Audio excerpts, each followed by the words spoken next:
बिस्मिल्लाहिर्रहमानिर्रहीम। अस्सलाम वालेकुम नाजरीन, मैं हूं आपका होस्ट वसीम चौधरी। प्रोग्राम है ख़ास बात। नाजरीन, आज हमारे साथ स्टूडियो में जो शख्सियत मौजूद है वो बूरेवाला की एक नामवर समाजी और सियासी शख्सियत हैं, साबका जनरल काउंसलर भी हैं और बूरेवाला में जज्बा FM के मैनेजिंग डायरेक्टर भी हैं। और हमारे मुआशरा में जो कुछ भी इस वक्त हो रहा है सियासी तौर पर, समाजी तौर पर जो भी चेंजेस आ रही हैं, जो प्रॉब्लम्स हैं, उन पर इनकी बड़ी गहरी नज़र होती है। इशरत अली भट्टी साहब हमारे साथ स्टूडियो में मौजूद हैं। बूरेवाला के हवाले से हम उनसे डिस्कशन करेंगे, लेकिन उससे पहले मैं स्टूडियो में खुशामदीद कहता हूँ इशरत अली भट्टी साहब को। Sir, most welcome.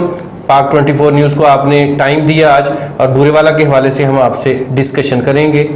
इशे साहब, मैं जानना चाहूँगा कि बूरेवाला में जब भी वहाँ से गुजर होता है, जब भी वहाँ पे बूरेवाला में जाते हैं, तो दो चीज़ें वहाँ पर जो मेन जिनसे बड़ी इरिटेशन होती है, बड़ी परेशानी होती है कि एक तो वहाँ पर जो ट्रैफिक है वो उसका इतना लोड है ट्रैफिक का कि जिसका कोई हिसाब नहीं। जब देखें चौक में हर वक्त वहाँ पर रोड जो है, ट्रैफिक जो चौक होती है, जिसकी वजह से लोगों को बड़ा प्रॉब्लम फेस करना पड़ता है। वहाँ पर जो ट्रैफिक वाले खड़े होते हैं, मेरे ख्याल में उनकी तो ये जिम्मेदारी नहीं अपनी समझते, वो उनकी तो कोई मसरूफियात ही और होती हैं, वो इसको बिल्कुल भी मिसमैनेज करते हैं। लेकिन उसमें जो मेरा जो उसमें असेसमेंट है कि उसमें इंक्रोचमेंट का भी एक ख़ास फैक्टर है, और दूसरा ये कि हम लोग लाकानूनियत करते हैं। मैं चाहूँगा कि आपकी चूँकि इस पर बड़ी नज़र होती है, तो ज़रा मेरे साथ ये शेयर कीजिए कि असल मसाइल क्या हैं बूरेवाला में ट्रैफिक के और इंक्रोचमेंट के।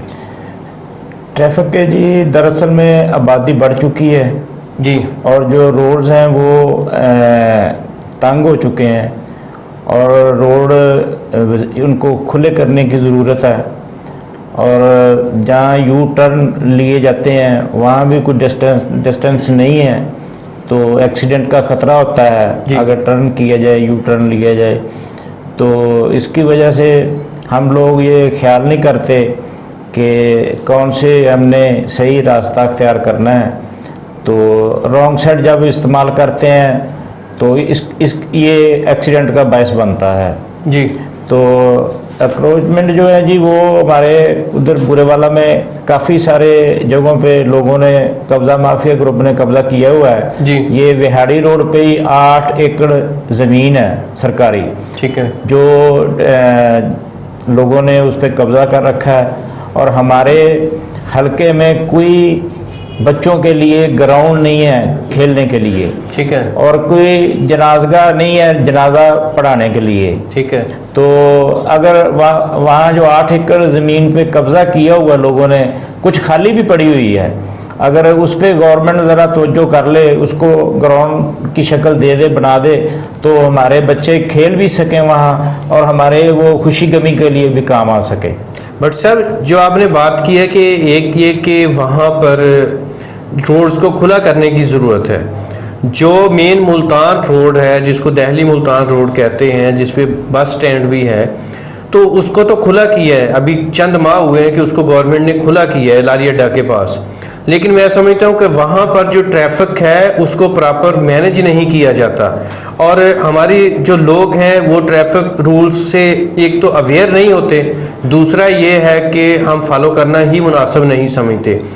क्या वहाँ पर अगर ट्रैफिक पुलिस के जो लोग हैं वो अपनी ड्यूटी को प्रॉपर परफॉर्म करें तो उसको मैनेज नहीं किया जा सकता? किया जा सकता है जी, उसको बिल्कुल ट्रैफिक पुलिस अगर मैनेज करे तो हो सकता है जी। जो लारी अड्डा बूरेवाला में है वो प्रॉपर जो म्यूनसिपल कमेटी का जो बस स्टैंड है जी, जी। उस स्टैंड पे बसें नहीं खड़ी होती जी, उससे हट के खड़ी होती हैं, उससे हट के खड़ी होती हैं, रोड पे खड़ी होती हैं, रोड पे खड़ी होती हैं, रोड पे खड़ी होती हैं। और साथ ही वो प्राइवेट अड्डे बने हुए हैं जी, जी। वैगनों के, तो उन वैगन स्टैंड जो है उन्होंने भी रोड जो है ना वो रश उसकी वजह से भी हो जाता है। अगर वो अड्डे भी पीछे हट जाएं और वो रोड के ऊपर इस्तेमाल रोड को ना करें तो फिर भी जो है ट्रैफिक आसानी से गुजर सकती है। उसमें एक फैक्टर ये भी है ना कि एक तो जो आपने बात की है कि गवर्नमेंट प्रॉपर्टी पे, स्टेट लैंड पे लोगों ने कब्जा किया हुआ है, उसको वहाँ पे कोई पार्क वगैरह का जो आपने बात की, लेकिन उससे हट के जो शॉप्स वाले हैं, जो रेडी वाले हैं, उन्होंने इंक्रोचमेंट इतनी की है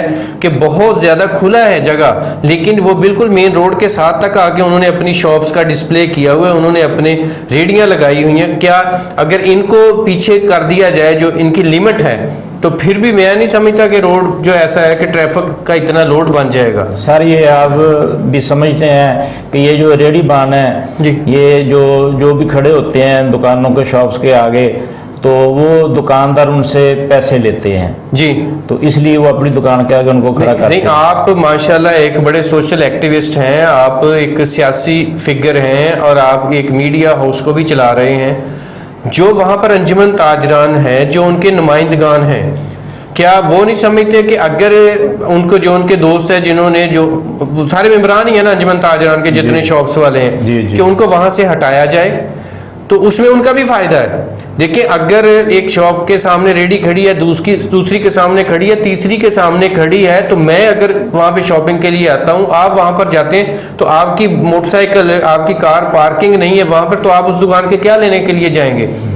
क्या अगर दुकानदार ये समझें कि ये आगे से इसको हम अगर खुला करें अपना डिस्प्ले तो हमारी सेल बढ़ सकती है, अगर उनको इस सिनेरियो में समझाया जाए तो वो समझेंगे नहीं? नहीं, बिल्कुल वो ऐसा कई बार वो इसका ऑपरेशन किया ये बल्दिया वालों ने जी। लेकिन वो जो लोग हैं रेडी वाले वो दोबारा फिर उसी जगह पे आ जाते हैं, या तो उसके मुतबादल कोई उन लोगों को जगह दे दी जाए कि यहाँ आप खड़े हो जाएं। बुरे वाला में रेल बाजार, रेशम गली, जी, जी। ये मेन बाजार हैं और इनमें ही सबसे ज़्यादा रश होता है जी। तो पैदल गुजरने वाला बंदा भी बड़ी मुश्किल से गुजरता उधर से। ठीक है। तो ये दुकानदार कोशिश करते हैं कि ना खड़े हो, लेकिन वो इधर दुकानदार कोशिश नहीं करते, दुकानदार कोशिश करते हैं कि हमें उनसे भी 10, 12, 15 हजार रुपए मिल जाए। जी, जी। आपने देखा होगा कि जितने भी ब्रांड्स होते हैं, नेशनल या मल्टीनेशनल ब्रांड्स होते हैं, उनके डिस्प्ले के सामने आपको कोई भी फ्रूट वाली या कोई भी फ्रूट का ठेला आपको नजर नहीं आएगा। उनकी शॉप के सामने कोई भी आपको किसी किस्म की होजरी की रेडी नजर नहीं आएगी। वो क्यों नहीं खड़ी होने देते? क्योंकि वो समझते हैं कि हमारा अगर डिस्प्ले ठीक है, हमारे सामने खुली पार्किंग है, एक तो अच्छी लगती है, दूसरा हमारी सेल उससे बढ़ती है। जी, जी। तो क्या आप नहीं समझते कि इसमें हमें लोगों को थोड़ी अवेयरनेस देने की ज़रूरत है, जो हमारे बिजनेसमैन कम्युनिटी है, कि हमारा शहर है, हमने मिलके इसको साफ सुथरा भी करना है, इसको खूबसूरत भी बनाना है।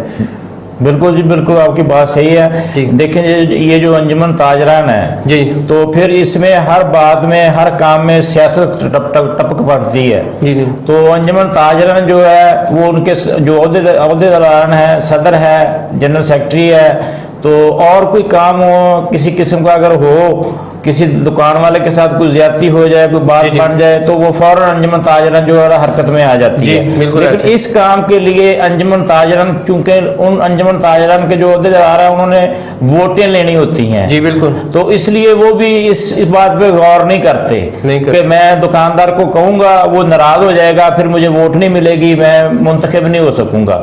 तो इस बात पे बिल्कुल अगर अंजुमन ताजरान ख्याल करे और बिल्कुल उसको समझाए कि ये जो आगे खड़े हैं इनको ना खड़ा किया जाए, तो वो बिल्कुल इसका दूसरा सर जो आपने बात की है कि आप बता रहे हैं कि हमारे एरिया में इधर मुल्तान रोड पर जो है 8 एकड़ तकरीबन जो रकबा है जिस पर नाजायज़ काबजीन बैठे हुए हैं, वहाँ पर पार्क नहीं है आपके एरिया में बच्चों के लिए, कोई फैमिली पार्क नहीं है। तो आप वहाँ पर जितने लोग हैं कम्युनिटी मिलके deputy commissioner Vehari captain retired Waqas Rashid साहब से मिले, उनके नॉलेज में आप लेके आए कि ये वहाँ पर हमारी पार्क जो ज़रूरत भी है, और दूसरा ये कि वो स्टेट लैंड है। आजकल तो आपने देखा है कि माशाल्लाह डिस्ट्रिक्ट विहाड़ी को वो बड़ा खूबसूरत बना रहे हैं और रैंडमली वो बुरे वाला भी जाते हैं, तो उनके नॉलेज में आप लेके आए कि ये चीज़ की ज़रूरत है वहाँ पर, ये तो उम्मीद है कि वो इसको आपके शाना बशाना खड़े होंगे। हाँ जी बिल्कुल, इंशाल्लाह इनके नोटिस में भी देते हैं जी। पहले जो एसी साहब थे उनको भी बताया था, उनको बल्कि विजिट भी करवाया था। ठीक है। और हमने अपने कोई नूर चैनल की जो है वो उस पर भी गाड़ी मंगवा कर हमने लाइव वो प्रोग्राम उधर किया था उसी जगह पे, ठीक है, बुलवा कर ये निशानदी तो हमने की है। जी जी। और बुरे वाले के जो रोड्स हैं वो भी बहुत खस्ता हैं, टूटे पड़े हैं। ये तकरीबन 2013 के जो है ना उसके बाद कोई वर्क्स का काम नहीं हुआ बुरे वाला में, चूंकि बल्दियाती इदारे हमारे जो है वो एक्टिव नहीं थे, और जैसे ही हमारे बल्दियाती इदारे अगर वो बने भी हैं, इलेक्शन भी हुआ है, तो उनके पास वो अथॉरिटी नहीं थी, उनके पास फंड्स नहीं थे, जो गुज़िश्ता गवर्नमेंट थी, जो जहाँ तक मुझे इल्म है। जी। तो इसीलिए जो सारा हमारा इसकी रिहेबिलिटेशन क्या करनी थी, इसको संभालना क्या था, वो सारी जो हमारे डेजर्ट बन गए हमारे शहर। फंड तो सर जो गवर्नमेंट ने भेजे थे, ये नई गवर्नमेंट आई है ये पीटीआई की, तो जी, जी। फंड वापस भेज दिए गए, वापस चले गए हैं। ठीक है। तो बजाय के ये जो फंड्स थे, जो रोड बनाए जाते, सीवरेज डाला जाता, नाली बनाई जाती, सोलंग लगाया जाता, इसके बजाय वो उन्होंने ना वापस ही फंड जो है वापस भेज दिए गवर्नमेंट को। भट्ट साहब, इस वक्त आप क्या समझते हैं कि डिप्टी कमिश्नर विहाड़ी या जो आपके वहाँ पर पार्लियामेंटेरियंस हैं जो इस वक्त गवर्नमेंट में हैं या अपोजिशन में हैं, तो अपोजिशन वाले तो कुछ नहीं कर सकते, जो गवर्नमेंट में हैं, तो आप क्या उनको पैगाम देना चाहेंगे कि वो किस किस्म का तावन उनसे आपको रिक्वायर्ड है? क्या प्रॉब्लम्स जो फेस कर रही है अवाम, जो उनको पता नहीं है, उनके नॉलेज में नहीं है, या वो जानबूझ के इग्नोर कर रहे हैं? नहीं सर, अपोजिशन वाले जो हैं वो कर सकते हैं, क्यों नहीं कर सकते? वो असेंबली में आवाज़ उठा सकते हैं, वो मसाइल जो वहाँ डिस्कस कर सकते हैं, बता सकते हैं। बेशक अपोजिशन ये सर जो ये हमारे इधर के जो है ना मसाइल, ये हमारी लोकल कौंसल लेवल के हैं। ये वाले जो मसाइल हैं, ये तो यहाँ पर ही इनका हल हो सकता है, क्योंकि इनको तो उधर कौमी असम्बली में, सूबाई असम्बली में उठाने की ज़रूरत ही नहीं है। ग्रांट के लिए तो सर उधर ही फिर ऊपर से ही बात होगी ना जी। ग्रांट के लिए अगर ग्रांट होगी तो तभी इधर लोकल जी बात तो क्या आप पैगाम देना चाहेंगे इस वक्त इन लोगों को, क्या करेंगे? नहीं, मैं यही मौजूदा गवर्नमेंट से अपील करता हूँ कि ये अपना जल्द से जल्द ये बलदियाती इलेक्शन कराएं। पहले तो इन्होंने यही गलत किया कि पहले बलदियाती इलेक्शन थे, वो उसकी मुद्दत नहीं पूरी होने दी, इन्होंने उनको ख़त्म कर दिया गया और बहुत अच्छा निज़ाम चल रहा था। सफाई भी बेहतर थी। जब चेयरमैन वगैरह काउंसलर हजरात थे तो वो अपने अपने हल्के की जिम्मेदारी अच्छे तरीके से निभा रहे थे। जी बिल्कुल। तो जब देखे ना जी, एक हल्का है, हल्के का काउंसलर नुमाइंदा है जी, तो वो अच्छे तरीके से अपने वो हल्के की कोई भी दुख दर्द तकलीफ वो ज्यादा बेहतर जानता है, बल्कि हर घर के सामने, हर घर के अंदर का मसला भी वो बिल्कुल। देखे ना, ये एमएनए एमपीए तो नहीं जाते, जो काउंसलर हजरात हैं ये घर घर जाते हैं वोट लेने के लिए, इनको उनकी बनिस्बत ज्यादा पता होता है। तो जब चेयरमैनशिप थी तो काउंसलर हजरात उधर इजलास होता था तो उधर ये डिस्कस करते थे कि मेरे मोहल्ले में सफाई का मसला है, मेरे मोहल्ले में सोलंग का मसला है, मेरे मोहल्ले में ये सीवरेज का मसला है। तो वो चूँकि एक अवामी वो हुकूमत थी और इसलिए वो उस पर अमल भी होता था और ख्याल भी किया जाता था। अब नई गवर्नमेंट आई है, जब से 2 साल हो चुके हैं, कोई काम नहीं हुआ, वर्क्स का कोई काम नहीं हुआ, बल्कि ग्रांट आई है और ग्रांट आई जो वापस भेज दी गई है, बजाय कि काम कराने के लगाने के।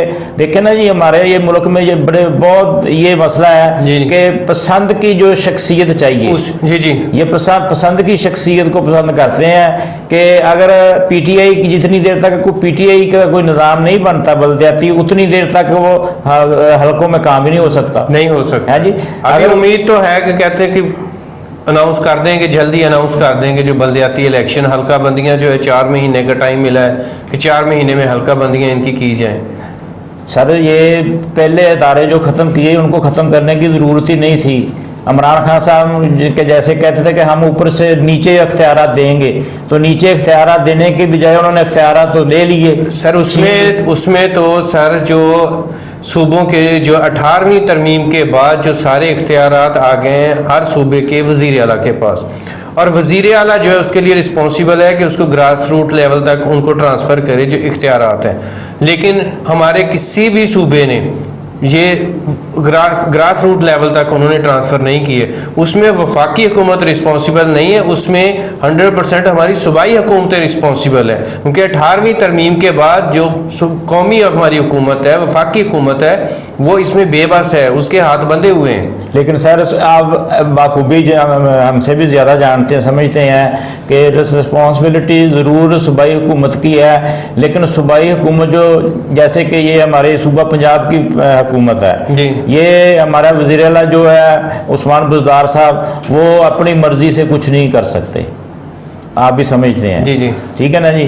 तो कोई काम किसी किस्म का भी जो भी सूबे में हो वो अपनी मर्ज़ी से खुद अपने नुमाइंदों के मुशावरत से नहीं कर सकते। वो भी ऊपर से हदायत आती है, मिलती है, तब जाके होता है। देखिए ना, मैं अपने मोहल्ले की, अपने हलके की मैं बात बताता हूँ कि मेरे गली जो है तकरीबन देख लें कि 13 में इलेक्शन हुए थे, तो आज 20 है जी। तो इतने साल हो चुके हैं, 7 साल हो गए, 7 साल हो गए हैं। तो बहुत बुरा हाल है वो गलियों का। सोलंग जो है वो उखड़े पड़े हैं, सीवरेज जो है वो भी खस्ता हुआ पड़ा है, तो कोई किसी किस्म का कोई ख्याल नहीं। एसी साहब को जैसे आपने कहा, इनके नोटिस इंशाल्लाह पहले भी दिया था, अब भी देंगे, लेकिन ये कहते क्या करें, ग्रांट होगी तो फिर ही काम होगा। सर उसमें ये है कि आप यकीनन जो हमारे डिप्टी कमिश्नर बिहाड़ी हैं वो इन चीज़ों पर बड़ा फोकस किए हुए हैं।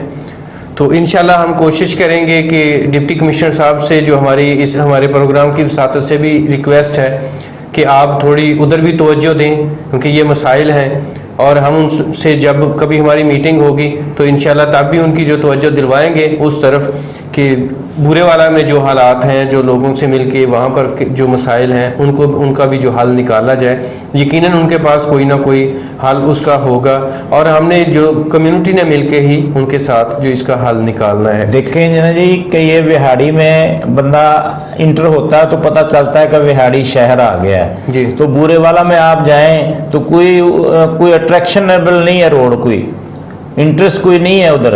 ये जो PIA लिंक है, ये साल से वो उसका पुल इतना खस्ता है कि डर लगता है कि किसी टाइम भी वो गिर सकता है जी। तो वो उसको खुला करने की भी जरूरत है और उसकी वजह से एक्सीडेंट भी काफी हुए हैं।